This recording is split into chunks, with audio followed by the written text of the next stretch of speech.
All right, everybody, welcome to our first process measurements tool virtual lab. So, as I hopefully previously discussed in lab, we're going to follow the same format that Blair followed last semester. I'm going to demonstrate the lab. I'm going to go through everything step by step, and you guys are going to follow along and proceed as if you're here. So for the first lab for this week, we're going to look at capacitance and guided wave radar for level measurement. So objective to become familiar with theory and operation. So what we're looking at first, we're going to look at our capacitance level transmitter. So right here we have our transmitter right here. It is an Anderson-Hauser transmitter. And our probe associated with that transmitter is right here on the table. So what happens here is you can see the white part of the probe on the bottom here. This is what is detecting our level. So basically what happens, we're going to take our probe, we're going to insert it in the tank. I'll do that in a minute. And as we increase level in the tank, as we increase water level in the tank, the increase in level causes a change in capacitance. So basically between the probe and the wall of the tank acts as a capacitor.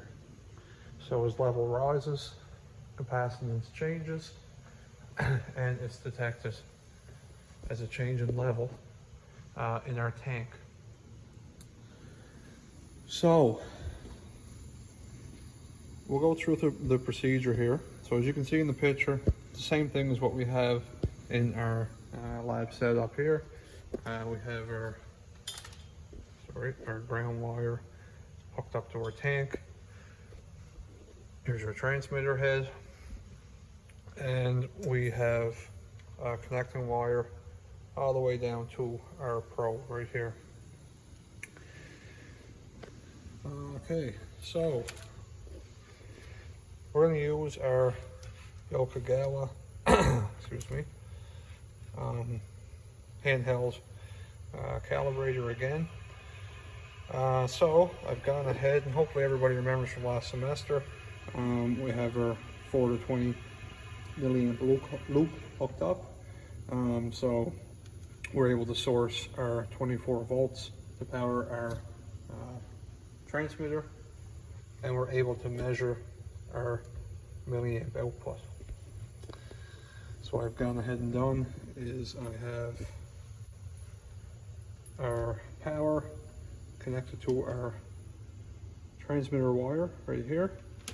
So this is power for our transmitter, and I have we're going to use our MicroLink FieldMate Heart connector again on our computer.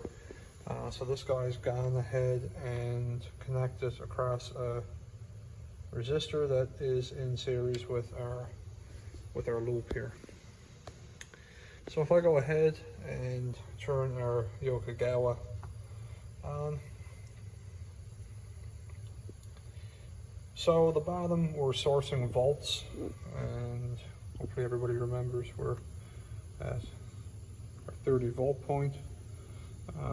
We're going to increase this until we get to 24. Okay, so everybody remembers 24 volts to power our transmitter. Instrumentation voltage is 24 volts for the most part. So what we're going to do is we're going to source 24 volts.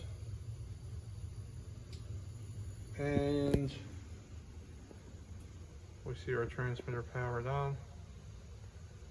Okay, and we're reading a milliamp value. So what we're going to have to do is do a wet calibration with our probe here. We want it to be in the tank. So I'm going to go ahead and turn that off right now. So what I'm going to do next is I'm going to